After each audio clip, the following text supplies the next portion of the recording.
Mesdames et messieurs, bonjour ou bonsoir, c'est selon le pays où vous nous regardez. Bienvenue dans votre émission sociétale où aujourd'hui, comme thème, nous avons quel modèle de développement pour l'Afrique face au Covid-19? Loin des projections alarmistes, le continent africain n'a pas connu ce cataclysme redouté, mais la prudence reste de mise pour l'évolution de cette maladie. L'Afrique compte, selon un dernier bilan, près de 75 000 cas, soit environ 1,6% total de la population mondiale, alors qu'elle représente 17% de la population mondiale, avec des gouvernants qui font face à plusieurs défis. Dans la plupart des pays touchés par cette épidémie qu'est le Covid-19, le seul moyen pour plusieurs États africains afin d'éviter la contagion importante de cette pandémie était le confinement. Que signifie la crise du Covid-19 pour l'Afrique? Quel sens donner à cette crise qui bouleverse la vie des Africains et des Africaines? Mais également, quel sens donner à cette crise qui remet en question certains modèles de développement? Avec moi pour répondre à ces questions, à ma droite, Monsieur Yvon Rimbangdon, vous êtes banquier à la retraite. Bonjour. Bonjour, madame. À ma gauche, Monsieur Marc-Ulrich Malekou. Malekou, vous êtes, quant à vous, journaliste. Bonjour. Bonjour, Marie-Paul. Comme troisième invité, nous avons Monsieur Alexis Mohamed, conseiller du chef de l'État djiboutien. Bonjour. Bonjour. Pour discuter avec nous, avec les invités sur le plateau, sur ce modèle de développement africain face au Covid-19. L'Afrique, comme certains pays européens, a procédé à un confinement peut-être trop tôt, vais-je dire, peut-être trop tard. Quel constat faites-vous? Bien, le premier constat, c'est que l'Afrique est victime de cette pandémie parce que c'est une pandémie qui a sévi en Chine, tout le monde le sait, ensuite qui a assommé les États européens et ensuite l'Europe a transporté ce virus sur le continent. Donc l'Afrique est comme une victime collatérale d'une pandémie qu'on aurait pu éviter si les gouvernants auraient pris des précautions suffisantes pour naturellement permettre que certains pays sur la liste rouge, parce que gravement contaminés, ne puissent plus permettre la migration de certaines personnes vers le continent. Ça a été fait et malheureusement c'est un peu plus tard, après que le ver soit dans le fruit, que les États africains aient décidé de fermer les frontières avec les États contaminés. Bien, ça c'est le premier constat. Le deuxième constat, c'est que nous assistons, vous l'avez dit un peu à l'entame de cette émission, peut-être hors micro, que l'Afrique verse dans un mimétisme occidental.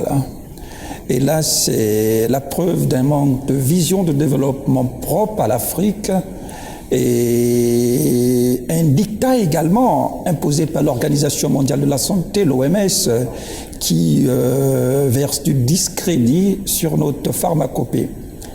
Il faut dire qu'on n'a pas attendu l'OMS pour soigner nos malades de la gale, pour remettre en place des jambes cassées, pour, que sais-je encore, la pharmacopée gabonaise a fait ses preuves. Si nous sommes la résultante de cela, nos dirigeants sont la résultante de cela, l'hôpital occidental est arrivé hier. Je ne remets pas en cause la vertu de l'hôpital occidental, mais je dénonce cette diabolisation systématique de la pharmacopée africaine et cette méconnaissance à ciel ouvert de l'OMS qui a même prévu une hécatombe sur le continent africain qui malheureusement n'arrive pas, tarde à arriver, Dieu merci. Donc il y a le fémimétisme qui est donc la preuve, qui met en lumière la preuve de la faillite de la gouvernance proposée par l'Occident. Et l'Afrique gagnerait justement à ne plus être à la remorque de l'Occident en proposant également ces projets de développement qui pourraient également inspirer le monde. Mais le projet de développement proposé par l'Afrique est plus grand qu'une simple pensée, parce que la réalité va du fait que nous ayons des souverainetés de pacotille.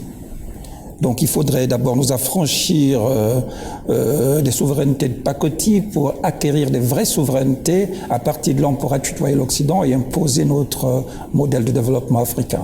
Souveraineté de pacotille, ça c'est vous. C'est mon point de vue, naturellement. C'est vous qui le dites. Je me retourne vers vous, monsieur Yves-Henri Mbendon. Pour éviter la contagion, plusieurs États, on l'a dit dès l'entame de cette émission, plusieurs pays ont procédé au confinement. Pour l'instant, est-ce que ce confinement marche ? Je crois que ce confinement est battu en brèche par différents pays africains. On assiste par exemple dans les pays de l'Ouest africain, certains qui ont décidé de déconfiner, alors que c'était la règle qui était imposée pratiquement par cet organisme dont il vient de parler, l'OMS. On voit par exemple que récemment, à Madagascar, on a trouvé déjà l'antidote contre ce Covid-19. Ça signifie qu'en réalité, la solution existe. Et en Afrique, on peut la trouver et la proposer au monde entier.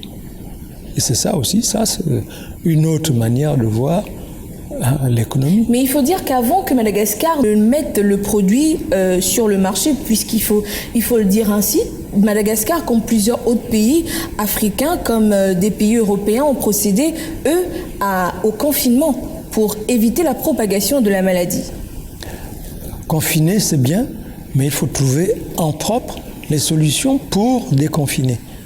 C'est-à-dire puiser dans notre patrimoine on va dire pharmacologique, les réponses aux problèmes que pose ce Covid-19 en Afrique.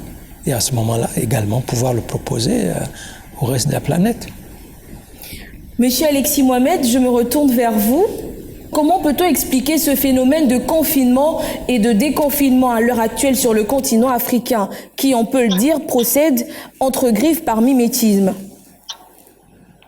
Vous avez raison. Je ne pense pas que l'on puisse tenir rigueur au continent africain du fait de cette pratique des mimétismes, comme on dit, puisque si je me rappelle très bien, le confinement en tant que tel est venu d'une mesure, comment dirais-je, de la ville de Wuhan en Chine. Les autorités chinoises avaient, au tout début de cette pandémie, à l'époque épidémie, bien évidemment, avait initié justement cette tendance des confinements. Quelque chose qui a été bien évidemment repris. Et d'ailleurs, comme je le dis et je le redis encore, à aucun moment au tout début justement de cette pandémie mondiale que l'OMS ait suggéré justement la moindre mesure concernant un confinement. Effectivement, on voit que le monde a été dépourvu de tout moyen pour contrer ou du moins freiner cette pandémie. Mais néanmoins, l'Afrique a fait ce qu'on peut appeler également du suivisme parce que malheureusement, on en est également démuni de tous autres moyens. Et il est vrai que ces confinements, la façon dont ça a été fait, on n'a pas mesuré. Lorsqu'on a voulu adopter justement une telle mesure, on n'a pas pris en considération nos réalités à la fois sociales, économiques et j'en passe. Il est vrai que ces confinements est pour moi une bombe à retardement au niveau économique et social, puisque ça va forcément très impacter en tout cas, à un degré extrêmement historique, non seulement nos économies, mais également l'ensemble de notre système, si j'ose dire, social. Il faut que l'Afrique aujourd'hui mette vraiment ses recentres sur elle-même et n'est pas ignorée qu'elle est en position également de faire valoir ses propres compétences. Nous avons intérêt, l'Afrique a tout intérêt aujourd'hui à mettre de côté ces multiples standards, des politiques et standards qui ne sont pas forcément issus de réalités africaines, imposées également par des organisations internationales. Je ne dis pas qu'il ne faut pas collaborer, bien évidemment à moindre échelle, mais l'on doit considérer également dans les objectifs en tout cas économiques et sociaux, édifiés par des standards qui nous sont livrés, comment dirais-je, à tout azimut. Et je pense que c'est le premier point sur lequel l'Afrique doit se recentrer. c'est une question tout simplement d'urgence. Mais n'oublions pas non plus, parce qu'il est vrai que d'ici là, j'entends que l'Afrique tarde encore comment dirais-je, à impulser une dynamique au niveau de la recherche et même de l'innovation, bien évidemment. Mais il faut également inscrire ces réalités-là dans l'historique du continent africain. Parce qu'il ne faut pas oublier que les ajustements structurels imposés à tout azimut, comment dirais-je, sans tenir compte des réalités également africaines, ont posé beaucoup de problèmes à l'Afrique et d'ailleurs continuent à en poser. Et je pense que ce que j'ai craint le plus, c'est que on est parti aujourd'hui à cause de cette pandémie. Quand je parlais des ajustements structurels, j'entends par là il y a à peu près une quinzaine, vingtaine d'années, l'Afrique a heureusement avancé, mais je crains qu'à cause justement de cette pandémie et également en raison de multiplication des comment dirais-je de financement que l'on met auprès justement de pays africains pour lutter contre la pandémie, mais également pour répondre à des problématiques socio-économiques. Mais est-ce qu'on peut dire, Monsieur Mohamed, que l'Afrique est partie sur de mauvaises bases? Quand on parle de Covid-19 maintenant, l'Afrique, comme certains pays, a confiné. Est-ce que l'Afrique n'a pas tenu compte, il faut le dire, de ces réalités? C'est ce que j'ai dit tout à l'heure, c'est qu'on a fait du suivisme, bien évidemment, avec la panique, je pense. On n'a pas été en mesure de considérer justement ces réalités-là. Et je pense que l'on est en train de faire une marche arrière, puisque l'on considère également les différentes études médicales d'ici et là, sur notre façon, sur notre regard à porter dans le cadre de la lutte contre la pandémie. Et d'autant plus, comme ça a été dit à juste titre, l'Afrique n'est pas aussi impactée qu'on ne le pense. Il est vrai que l'OMS, à un moment donné, même avait prévu à peu près 5% de la population qui serait touchée par cela. Aujourd'hui, on est à peu près à 0,50. C'est-à-dire qu'on en est vraiment très très loin. Et je pense que l'Afrique est moins impactée, en tout cas à l'heure actuelle, de la pandémie, a encore cet avantage de reconsidérer certaines mesures pour laisser justement l'économie se développer et se faire et prendre l'ensemble de mesures qui consistent aujourd'hui non seulement à lutter contre la pandémie, mais également à préserver nos économies si durement, enfin notre développement économique si durement acquis. D'accord, Monsieur Mohamed, je me retourne vers vous, Monsieur Marc Ulrich Malekou Mamalekou. Est-ce qu'il faut repenser toutes ces batteries de mesures qui ont été prises par certains gouvernements africains? Bien, j'aimerais quand même soulever quelques points importants. Il faut dire que tous les pays du monde n'ont pas versé dans le mimétisme. En Afrique, je crois, il y a l'Ouganda qui n'a pas versé dans ce confinement tout azimut. Il y a le Bénin également. Il y a le Bénin. Hors du continent, il y a Hong Kong qui n'a pas versé dans le confinement. Les magasins étaient ouverts, les gens allaient au lieu de culte comme dans certains États africains. La Suisse également. Sauf que le port du masque était, par exemple, obligatoire. Donc, c'était donc pas des solutions clés à main, ce que nous ont proposé certains États occidentaux, qui font encore malheureusement partie qui ont le statut d'État tutélaire. Notamment, c'est pourquoi je parlais d'indépendance de Pakoti, mais revenez sur votre question pour que je retrouve le fil de l'idée. Après, je dis, pour prendre l'exemple de la France, ce n'est pas par exemple la France qui demande peut-être à un pays comme le Gabon, le Mali, le Burkina Faso de confiner sa population, non? Naturellement. Ce sont ces gouvernements-là qui décident de confiner leur population. Naturellement, ouais. Maintenant, est-ce qu'ils ont tenu compte des réalités qui sont les leurs? Là, je ne pense pas. Mais le Gabon a tenté de faire des propositions qui étaient beaucoup plus alléchantes sur le papier qu'à la pratique. On a proposé des kits alimentaires qui ont, j'ai envie de dire, globalement mal tourné. Oui, ça nous y reviendra. Même si il faut apprécier l'intention. Il faut apprécier l'intention. L'intention est salutaire, mais à la pratique, ça a été, je ne veux pas dire peut-être pas un fiasco, mais un échec. D'accord. Donc, Le mimétisme, malheureusement, mimétisme, ça veut dire calquer aveuglement. Donc on a calqué naturellement aveuglement sans tenir compte, sans contextualiser la pratique. Et résultat des courses, le confinement, malheureusement, a étouffé les gens. Et je crois que les gens ont besoin d'un vent de liberté, sinon d'une offre politique différente, mais allant dans le sens visant naturellement toujours à tordre le bras au Covid-19. Donc le confinement tout azimut qui a été un mimétisme au propre comme au figuré, malheureusement n'a pas été à la hauteur des attentes. Signe des temps, le gouvernement et le COPIL, le comité de pilotage pour ce qui concerne le Gabon, sont décriés par toutes les forces vives de la nation. Monsieur Yvan Rimbing, je me retourne vers vous. Parmi ces mesures de confinement, plusieurs secteurs d'activité ont été fortement impactés, des activités comme le tourisme.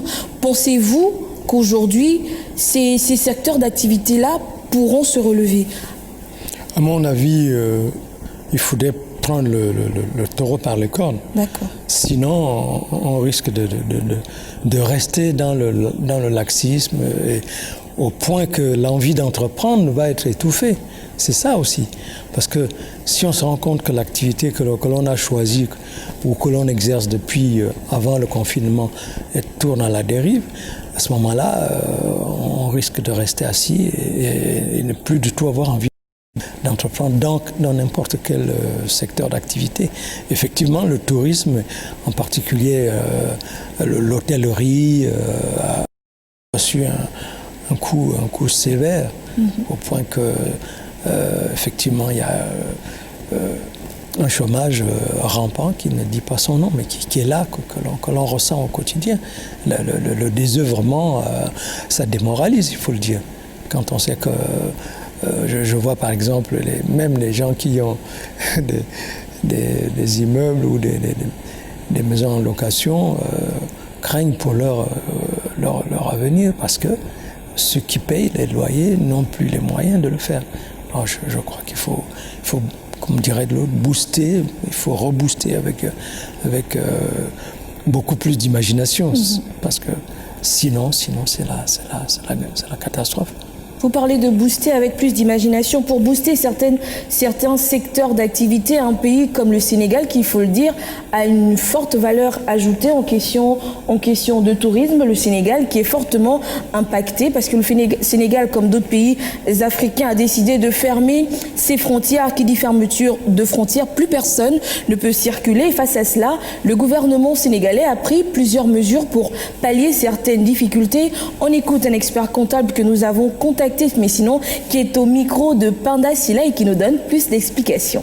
L'impact est très sérieux, c'est normal, puisque une entreprise qui ferme ses activités pendant un mois et demi, ça commence à devenir sérieux. Ça l'est d'autant plus qu'on n'a pas de perspective sur la fin de la crise. Est-ce que ce sera terminé à la fin du mois de mai, à la fin du mois de juin?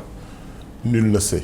Donc c'est partout pareil dans tous les pays du monde. Vous avez vu les mouvements de très grande ampleur dans les autres pays du monde où des secteurs entiers, notamment le secteur de l'aéronautique, sont menacés. C'est-à-dire que les grands constructeurs d'avions sont aujourd'hui en situation de fragilité, ce qui était inimaginable, uniquement à cause de ce virus.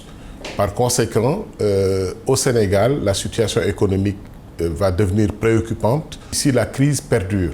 Par conséquent, nous devons essayer de voir avec les autorités, avec l'État du Sénégal, les modalités pratiques, notamment pour que les secteurs qui ne sont pas totalement gênés par la situation sanitaire puissent continuer leur activité, puissent reprendre leur activité, qu'il puisse y avoir un peu de mobilité de ce point de vue-là. Mais bien entendu, tout ça, c'est avec beaucoup de pincettes, parce que c'est sous réserve de l'approbation médicale, c'est-à-dire qu'il faut que les autorités médicales disent d'abord est-ce que c'est possible, est-ce que c'est réaliste, est-ce que cela ne comporte pas de risques. Travailler et gagner de l'argent, c'est très bien, par contre, il faut le faire pour en profiter, donc en étant en vie. Donc si l'enjeu sanitaire est aussi grave, il vaut mieux, bien entendu, continuer dans la situation dans laquelle nous sommes, mais situation qui risque d'obérer très sérieusement la situation financière des entreprises. Les secteurs les plus directement touchés au départ, c'était le secteur du tourisme, le secteur du transport aérien notamment, mais l'hôtellerie bien entendu, mais il n'y a pas que ça. En réalité, on se rend compte de manière très pernicieuse que c'est un phénomène de cascade. C'est comme les dominos. Aujourd'hui, on a un problème majeur. Les marchés sont fermés. Les événements religieux sont interdits. Les regroupements, les festivités familiales sont également interdites. Il y a des secteurs, notamment le secteur de la boucherie, le secteur de l'alimentation, le secteur de la volaille, qui vont être directement impactés. Où est-ce qu'on vend le plus dans ces secteurs d'activité? C'est au marché, c'est à travers les événements familiaux, c'est à travers les grands événements religieux que tout cela se fait. Et malheureusement, cette année risque d'être très sérieusement compliquée pour tous ces secteurs d'activité. Mais ça n'est pas que ça, il y a également le secteur du bâtiment et des travaux publics. Les gens pensent que ça n'est pas touché, non, c'est très impacté, puisque aujourd'hui vous ne pouvez pas avoir beaucoup d'attroupements sur les chantiers, et un chantier ça prend beaucoup de monde. Par conséquent, tous les secteurs qui sont des secteurs employeurs de main-d'œuvre sont directement impactés. Maintenant, la notion de directement impacté ou impacté dans un deuxième stade, dans un deuxième niveau, c'est juste des nuances, mais tout le monde sera impacté très fortement. L'État a très vite réagi au Sénégal. D'abord, il y a eu les lois d'habilitation qui ont été votées pour autoriser le chef de l'État à prendre des ordonnances. La première ordonnance, c'est de préserver la paix sociale en disant on interdit les licenciements, ce qui est une bonne chose sur le principe. Par contre, en autorisant, comme la loi le permet, des mesures de mise au chômage technique, mixées avec les mesures de congés payés, mise en congés payés, c'est-à-dire que le salarié, ce n'était pas le moment de prendre ses congés payés, mais l'entrepreneur peut lui demander de prendre ses congés payés pour éviter de payer sans avoir une contrepartie. Les congés payés, c'est des mois de travail qui sont payés sans le travail du salarié. Ici, on va considérer qu'on est dans cette situation-là. Il y a également des mesures d'accompagnement au plan fiscal qui ont été prises avec des abandons, des remises partielles de dettes fiscales, voire des étalements des dettes, des reports d'échéance de dettes. Il est prévu une mesure qui me paraît importante également, c'est le fait de mettre en place un fonds jusqu'à 200 milliards de francs CFA, bonifié par l'État, garanti par l'État, pour permettre aux banques de prêter de l'argent à un taux de 3,5%, ce qui est un taux très raisonnable, parce que dans la situation actuelle, les entreprises vont avoir besoin de beaucoup d'argent, beaucoup de liquidités pour pouvoir faire face aux engagements. Quand il n'y a plus d'activité, vous n'avez pas de quoi payer. Donc il vous faut impérativement de la liquidité. Monsieur Mamou Fall, expert comptable à Dakar, au Sénégal, qui nous expliquait les mesures prises par le gouvernement sénégalais pour essayer de pallier les difficultés sur le plan économique à Dakar, sinon dans tout le Sénégal. Monsieur Alexis Mohamed, je me retourne vers vous. Une économie, on l'a dit, fortement impactée, une économie mondiale, mais on va dire, est-ce que cela ne pèse pas sur les économies africaines ? Bien évidemment, c'est une réalité indéniable. C'est quelque chose sur lequel d'ailleurs il faudrait, mais vraiment, c'est recentrer. Il est vrai que l'Afrique, d'un point de vue économique, sera extrêmement impactée. Qui dit un impact économique, forcément, derrière, il y a l'impact également social. Néanmoins, il y a des pays, comme certains pays du Maghreb, et également certains pays comme la Côte d'Ivoire, me semble-t-il, qui n'est resté pas dans l'attentisme. Malgré ces crises, il y a quand même des opportunités que l'Afrique, les Africains doivent également se saisir, que ce soit sur le plan de l'innovation, que ce soit sur le plan d'autres secteurs également. Il ne faut pas rester là comme des éternels attentistes et attendre toujours des autres. L'autre question qui se pose également, c'est que dans cette pandémie, on parle que de l'économie, également de politique sociale. En aucun cas, on ne parle justement de la recherche africaine. Et en aucun cas, également, l'Afrique ne cherche pas non plus à à faire reconnaître les efforts qu'elle peut faire ou effectuer en tout cas en ce sens au sein de la communauté internationale. Et je pense que ça, ce sont également des points importants sur lesquels on doit aujourd'hui se recentrer. Je pense que l'autre point, c'est également le secteur privé. Le secteur privé, en tout cas moi, ce que je connais un peu de l'Afrique, a très peu en tout cas participé à la formation, à l'innovation, etc. Et ça, c'est également un point sur lequel il faudrait désormais soulever, c'est-à-dire la participation en tant qu'acteur plein dans nos sociétés. Je parle du secteur privé parce qu'il ne faut pas non plus tout attendre de l'État. Effectivement, tout ce que, comme le disait l'agent comptable, j'ai oublié son nom, le disait que les États, ou l'État auquel il faisait référence, en tout cas, a fait beaucoup d'efforts. Bien évidemment, tous les États africains vont faire des efforts sur ce plan-là, mais ce sont des efforts qui vont nous coûter extrêmement cher, sur lesquels il faudrait encore rechercher des financements, parce qu'il va falloir quand même les payer ce qu'on va décaisser. Et il y a autant de réalités. Ces réalités-là, je dois aujourd'hui amener l'Afrique en tout cas à concevoir ses propres systèmes économiques, sociaux et également sur tout ce qui va concerner la recherche d'un point de vue sanitaire et autres.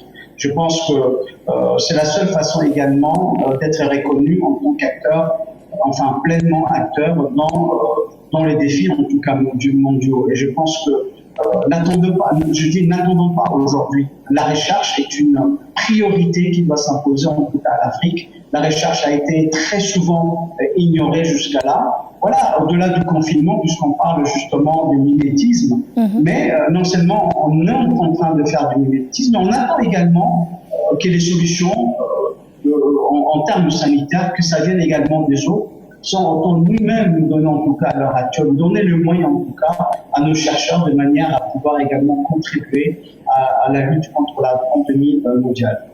Mais pour donner les moyens aux chercheurs, monsieur Marc-Ulrich Malekou, aujourd'hui Madagascar n'a aucun mort jusqu'à l'heure actuelle, mais encore aujourd'hui, si on peut le dire, ce médicament-là n'est pas accepté par certains États africains. Parce que là encore, il faut dire, est-ce que c'est le fait que l'Europe, elle, pour son cas, n'a pas accepté le Covix Organix que les États africains font de même?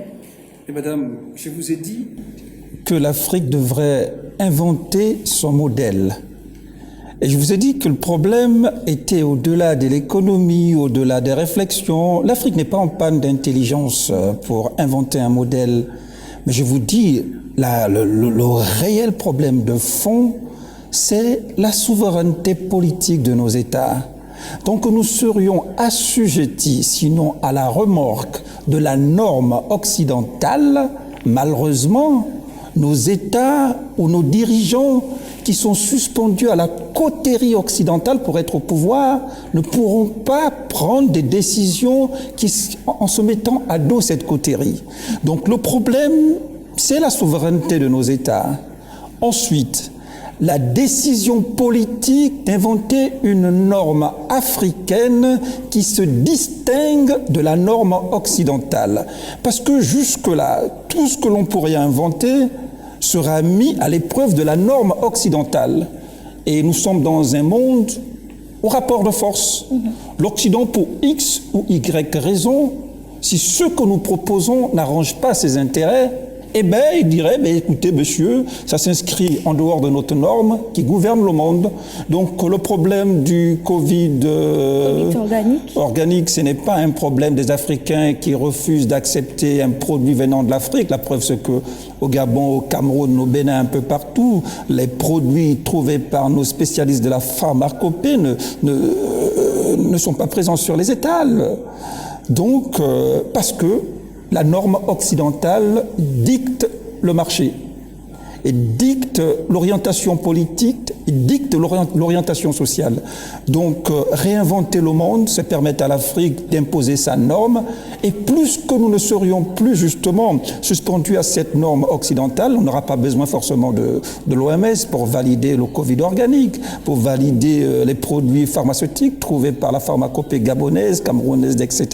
Une fois que notre norme s'impose, eh bien, on est affranchi d'un joug impérialisme parce que c'est le joug occidental qui dirige le monde, et à partir de là, sans crier gare, le Covid organique s'imposera sur le marché occidental. Mais tant que les Africains n'auront pas réussi à s'affranchir de cette pesanteur occidentale, eh bien, nous resterons des esclaves libres sans chaîne, mais esclaves mentalement, esclaves politiquement, esclaves économiquement et esclaves socialement, comme c'est le cas présentement. Monsieur Yves Mbeng, je me retourne vers vous. Vous êtes d'accord avec monsieur Marc-Ulrich Malekou qui dit que l'Afrique doit arrêter d'être assujettie? Je crois que c'est même une impérieuse nécessité. Les exemples sont là, celui de Madagascar, le modèle économique sénégalais que l'expert comptable vient de nous décliner sont des éléments palpables qui peuvent nous indiquer que nous pouvons nous en sortir en réfléchissant en africain, non pas en étant, on va dire, formé par l'Occident, par exemple. De là à dire qu'il va y avoir une guerre internationale, troisième guerre mondiale, à cause du Covid, je ne vais pas jusque-là, mais... Non, ce serait pousser les choses, mais on s'attend à ce que l'Afrique ait un sursaut d'orgueil. Oui, l'Afrique doit clamer son africanité. En revenant un petit peu sur l'Union africaine, j'ai participé il y a quelques années à un concours que l'on avait lancé pour trouver l'hymne de l'Union africaine. D'accord. Jusqu'à aujourd'hui, ce hymne n'a jamais été adopté. Pas le mien, en tout cas. Il n'y a pas eu de proclamation par rapport à ce concours qui a été lancé. C'est pour indiquer qu'il y a quelque chose qui ne va pas. Si les Africains ne peuvent pas chanter d'une seule voix, ils ne pourront pas non plus décider de leur avenir de manière unanime. Et moi, c'est ce que je crains. Est-ce qu'aujourd'hui on peut se poser cette question? Où sont ces institutions africaines? On a l'Union africaine, on a la CEDEAO, on a la CEMAC, toutes ces institutions-là, pourquoi, on va dire pas qu'elles tournent le dos à Madagascar, mais pourquoi ce manque de soutien quand on voit qu'en ce moment à Madagascar il n'y a aucun mort face à cette pandémie qu'est le Covid-19?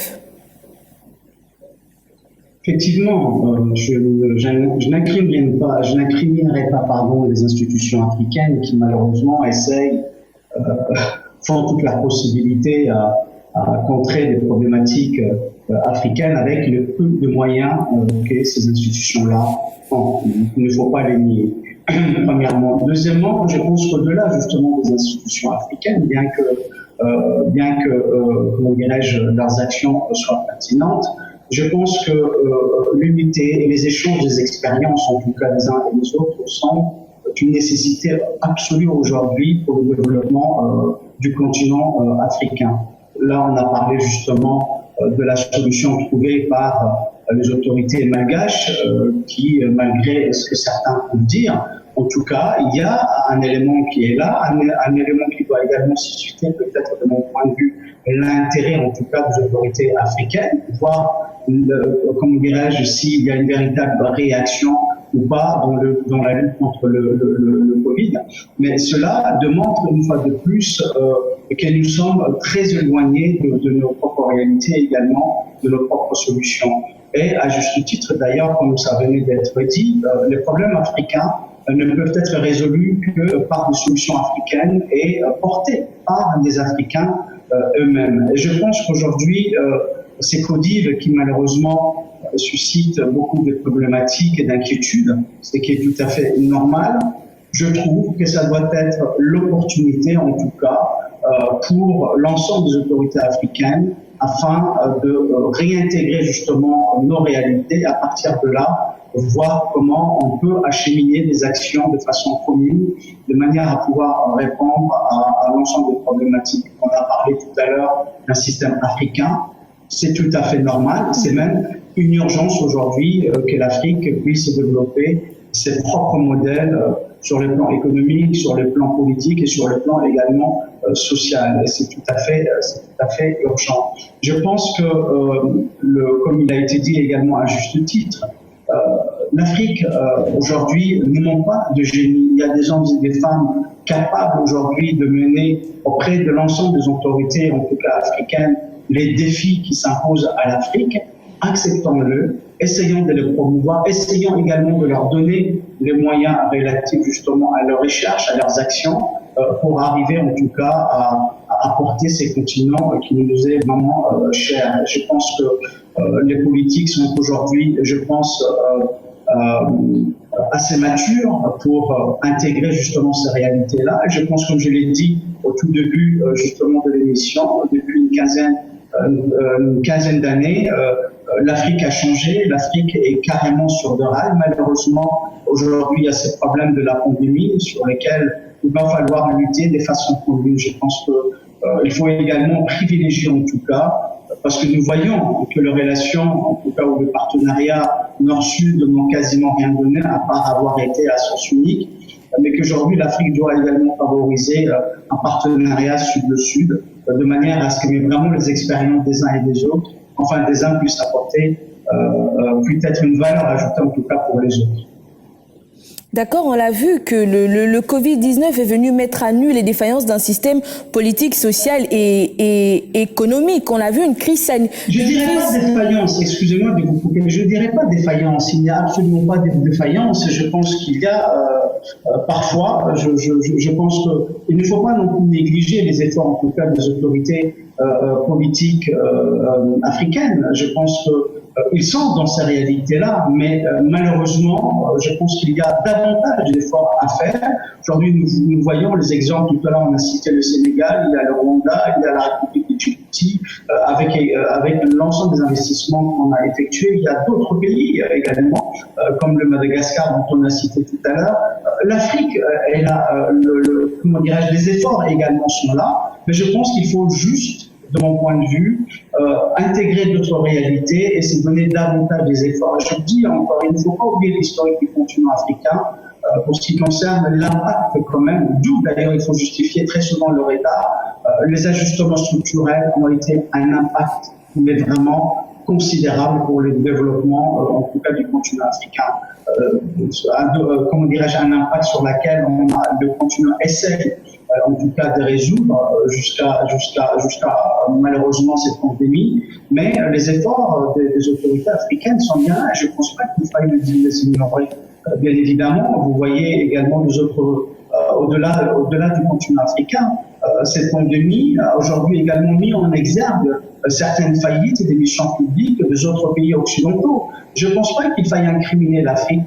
Non, loin de là, on n'est pas là pour incriminer l'Afrique, mais en même temps, il faut voir les réalités en face. Quand je parle de défaillance sociale, c'est quand on a une phase, quand on est face à comment vais-je le dire, à une crise sanitaire telle que le Covid-19, et quand on voit que la crise sanitaire passe, par exemple, en Afrique par une crise alimentaire, où on se rend compte que certains pays africains commencent à partager des dons ça et là, vous l'avez bien dit. Un pays comme le Rwanda, là-bas, ça s'est bien passé. Il n'y a pas eu de souci. Un pays comme le Sénégal, pas de souci. Mais quand on a un pays, je parle du Gabon, parce que si on va prendre un exemple palpable, où on voit une crise sanitaire qui passe à crise alimentaire. On a le Cameroun à côté. On va le dire comme ça, que le Covid-19 est venu peut-être mettre à mal les défaillances d'un système qui va pas bien. Mais justement, excusez-moi, je ne voudrais pas que ce soit un débat entre nous deux. Non, du tout. Une petite parenthèse. Je vais encore reprendre un peu, parce qu'on l'ignore très souvent, où je pense qu'on a peut-être, on le fait délibérément, quand je parle tout le temps des ajustements structurels qui ont extrêmement impacté les continents africains. Ce qu'il faut savoir, que lorsqu'il a fallu, d'ailleurs jusqu'à aujourd'hui, encore certains pays le subissent, quand il faut rembourser justement les dettes octroyées par des institutions financières, et que le fait qu'il y ait une urgence justement de ce rembourse-là, qu'on va vous imposer de faire des coupes budgétaires ici et là, que ce soit dans l'éducation, que ce soit dans la santé, que ce soit dans les sociales, etc. Mais c'est fort normal que ceci est à la moindre problématique, comme ce que nous vivons, que l'impact soit réel et que tout le monde voit cette bombe à retardement. Donc je ne pense que c'est une des raisons pour laquelle je dis qu'il ne faut pas incriminer et qu'il faut poser la question, mais vraiment de la façon dont il faudrait, en relatant également l'historique et la raison qui a fait qu'on en est aujourd'hui, qu'on soit comment dirais-je, à ces stades-là. Je ne dis pas que certains, peut-être, ont failli à leur mission publique, de toute évidence, comme également d'autres pays occidentaux, certains ont failli également à leur mission publique. Mais ce n'est pas une particularité purement africaine. Je pense qu'il faut restituer également lorsque l'on a ce genre de débat, l'historique justement de ce qui a causé, comment dirais-je, sur le plan économique et social, comme impact à l'Afrique. On parle de défaillance, certes, mais également des modèles de développement qu'il faut suivre. Un des 54 pays du continent africain se démarque bien. C'est le Sénégal qui a un plan de relance pour son secteur économique. Il faut dire, dans le secteur économique, il y a le tourisme qui produit 17% du PIB, du produit intérieur brut de ce pays d'Afrique de l'Ouest. On regarde dans cet élément et puis on revient tout juste après. Le Sénégal est un pays à vocation touristique très marquée. On a subi de grosses conséquences à la mesure où depuis la maladie a commencé à sévir, elle a impacté toute l'économie touristique du pays. Nous avons dans un premier temps fermé nos aéroports, nous avons fermé nos hôtels, nous avons fermé nos réservoirs et nous avons arrêté nos transferts touristiques. Donc toute la chaîne de valeur du secteur touristique est affectée. D'abord sur le plan social, ça a entraîné la fermeture de toutes les structures, donc la non-productivité des structures touristiques et par conséquent un chômage immédiat qui ne dit pas son nom. Sur le plan économique, il n'y a plus de recettes. Les aéroports sont fermés, on ne peut plus vendre un seul billet d'avion. On ne peut plus vendre une seule excursion, un seul circuit, ni même un seul hébergement. Donc, c'est toute la chaîne de valeur qui est affectée. Alors, les mesures qui ont été prises ont été, dans un premier temps, de mettre en place une ligne de crédit pour accompagner le secteur en demandant aux patronats de ne pas licencier un seul agent. En plus des mesures d'accompagnement qui ont été faites, il y a aussi pris des mesures préventives. Ces mesures sont d'abord le couvre-feu qui a été institué la nuit et qui a été réaménagé, mais aussi le confinement des populations. Ça veut dire que l'île de Gorée, par exemple, dont vous parlez, ne sera plus fréquentée parce qu'on demande aux gens de rester chez eux. C'est-à-dire que tous ces sites-là sont fermés, même les parcs sont fermés. Sur le plan touristique, nous, en tant qu'experts, en tant que professeurs, nous sommes en train d'imaginer aussi la reprise. Penser à la reprise parce que nous savons que toutes les frontières internationales sont actuellement fermées. Il y aura un changement de paradigme, un nouveau redimensionnement dans la promotion touristique et aussi de nouveaux produits touristiques qui devront forcément être mis en place pour un peu pallier un peu la réticence ou la retenue de beaucoup de destinations qui ne sont pas encore prêtes à s'ouvrir au monde entier. Et nous avons imaginé, nous, qu'il fallait, en plus quand même, du tourisme international auquel nous étions presque informés, essayer de promouvoir le tourisme intérieur. Et nous sommes en train d'imaginer des scénarios de propositions de produits de tourisme intérieur pour permettre aux Sénégalais de mieux connaître notre tourisme et de fréquenter l'intérieur du pays. Ça va un peu pallier au manque de touristes internationaux et ça peut être une alternative pour nous, de temps que ce produit existait déjà, mais il représente une proportion pas très importante par rapport au tourisme international. Voilà, en gros, ce que nous sommes en train de faire pour le moment, la réflexion continue. On a d'autres idées, mais c'est très difficile de les étaler comme ça, au pif. Mais c'est ce que nous envisageons de faire pour le moment, parce que c'est un segment très important qu'il faudra cibler et puis les prendre, les mettre en tourisme, comme on dit, puisqu'on connaître davantage le pays. C'était là Monsieur Chergueï Medoun, il est le secrétaire général exécutif de l'association des agences de voyage à Dakar au Sénégal, qui nous expliquait quelles sont les mesures qui ont été prises par le président sénégalais Macky Sall pour penser à l'après-Covid, sinon pour soutenir l'économie sénégalaise, sinon l'économie touristique face à cette épidémie qu'est le Covid-19. Monsieur Marc-Ulrich Malécou, je me retourne vers vous pour Pour parler de bilan, quelle pourrait alors être la réponse sanitaire de l'épidémie de Covid-19 en Afrique? L'Afrique a proposé son offre, qui est malheureusement rejetée par une communauté internationale sanitaire régentée par l'Organisation mondiale de la santé.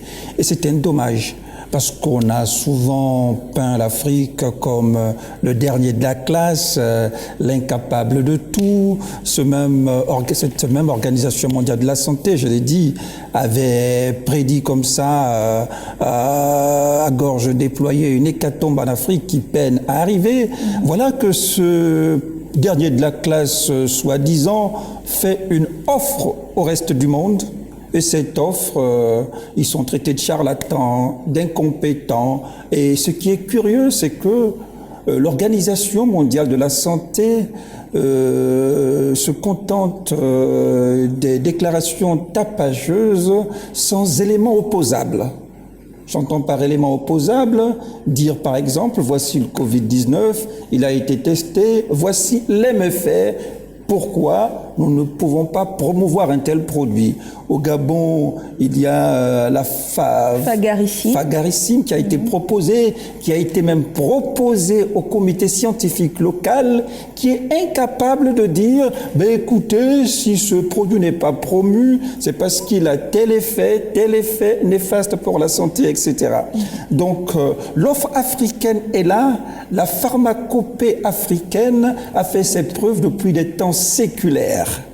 Et c'est justement à base de ces mêmes plantes que la médecine moderne propose des produits qui sont des médicaments qui sont proposés sur le marché mondial et qui ne sont pas également exempts de reproches. Donc l'offre africaine est proposée, mais l'Organisation mondiale de la santé botte en touche. Et comme c'est elle qui régente justement la santé mondiale, faute de l'Afrique d'avoir une norme africaine, et bien résultat des courses, notre offre est passée pour de la sorcellerie. L'Afrique subit un procès en sorcellerie inutile sans que ne soient mis sur la table des éléments opposables aux produits proposés par l'Afrique. Et là, c'est un dommage. C'est un dommage et c'est une raison de pousser les experts africains à ne pas se départir de l'OMS, je ne dirais pas ça parce que nous sommes dans un monde globalisé, mais de se donner les moyens d'avoir des repères médicinaux, scientifiques africains qui puissent être permettre au continent africain uniquement de permettre à la population africaine, ne serait-ce d'utiliser les produits proposés par les savants africains, parce que ce sont des savants. Ce sont des savants, ce ne sont pas des charlatans. Ce sont des savants, c'est une science de la pharmacopée. Ce sont des savants et nos savants sont mis au banc de la communauté internationale parce qu'ils ne répondent pas à la norme proposée par l'OMS. Et même dans l'opinion, on soupçonne plus que ça. L'OMS s'est ouvertement soupçonnée d'être au service des lobbies pharmaceutiques et financiers qui, naturellement, veulent se faire du beurre sur la santé du monde. Et comme probablement il ne faudrait pas enrichir ces pauvres Africains qui ne sont connus ni d'Adam ni d'Ève par ces lobbies pharmaceutiques et financiers, et bien nous sommes naturellement mis au banc de la communauté internationale. C'est un dommage. C'est un dommage et les scientifiques africains, peut-être pas sortis de l'incubateur OMS, les scientifiques africains gagneraient justement à réfléchir sur une norme africaine qui permettrait que nos savants ne soient plus taxés comme ça, comme étant des charlatans inutilement. Et j'ai envie de dire, à tort. Donc l'offre africaine y est, mais mise au banc de touche par une communauté internationale régentée par l'OMS. Par l'Organisation mondiale de la santé. Monsieur Yvon Rimbang, l'Afrique doit se donner les moyens, ou l'Afrique aujourd'hui doit penser qu'elle doit sauver ses malades elle-même, sinon sauver sa population? Bon, je voudrais revenir sur les propos que vient de tenir Monsieur Marc Ulrich Malekou, pour vous rappeler avec tristesse le départ du professeur Donatien Mavungu. Donatien s'est battu pour combattre la maladie du sida. Donatien Mavungu, qui, il faut le rappeler, est un chercheur gabonais. Oui, tout à fait. Et il n'est pas seul chercheur gabonais. N'oublions pas le professeur Gassitar, qui est encore avec nous. N'oublions pas le professeur Alain Ondo, qui est avec nous. Ils se sont battus sur les fronts de la recherche. Est-ce que leurs travaux sont reconnus? Est-ce qu'ils ont eu le label de ces organismes dont auxquels il faisait allusion tout à l'heure? Donatien nous a quittés, je vais dire presque la larme à l'œil. Et les résultats de ces travaux n'ont pas été reconnus. Donc, ce qui se passe aujourd'hui avec le Covid n'est que, comme on dit, bis repetita par rapport aux travaux de nos chercheurs africains. Et à mon avis, c'est grave. C'est extrêmement grave. Il faut trouver la solution africaine. Les cerveaux ne manquent pas. Je vais encore revenir beaucoup plus loin. Quand je vais dire que le docteur Albin Schweitzer, il est gabonais aussi. Et il a fait la renommée du Gabon parce qu'il est venu ici. Vous voyez? Donc il y a des situations équivoques qu'il faudrait vraiment lever. Nous ne déméritons pas. La preuve, le professeur Donatien, le professeur Alain Ondo, ils ont fait leurs études au Canada, par exemple. Et c'est le fruit de leur recherche que nous sommes en train de mendier aujourd'hui. Et le paradoxe dans le cas, permettez-moi, Albert Schweitzer, voici un blanc qui fait des recherches africaines et des recherches qui sont reconnues par la communauté internationale. Pourtant, elles viennent de l'Afrique, mais comme elles viennent d'un blanc, probablement, l'OMS, c'est l'Organisation mondiale internationale, valide sans coup férir les recherches d'Albert Schweitzer, fait en Afrique, avec des produits africains, avec la à base de la pharmacopée africaine, mais les mêmes recherches à base des plantes africaines produites par les chercheurs africains, eh bien, donc vous dites que la couleur de peau joue en la défaveur de certains. Je ne parle pas de la couleur de peau. Je ne veux pas aborder sur ce plateau des problèmes de racisme. Mais ce qui est évident, c'est que l'OMS est financée par les États occidentaux. Le premier bailleur, c'est les États-Unis. Et c'est normal qu'ils payent commande. On ne peut pas dire plus loin que là. D'accord, on avait là monsieur Marc-Ulrich Malekou qui donnait son opinion face au Covid organique qui est rejeté par bon nombre de pays de l'Occident, dont l'OMS. Quelle solution préconisez-vous pour essayer de changer cette façon de faire?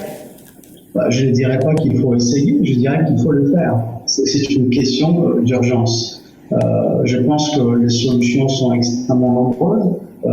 À la fois au niveau de l'ensemble de nos gouvernants, mais également au niveau des institutions qui représentent les continents africains.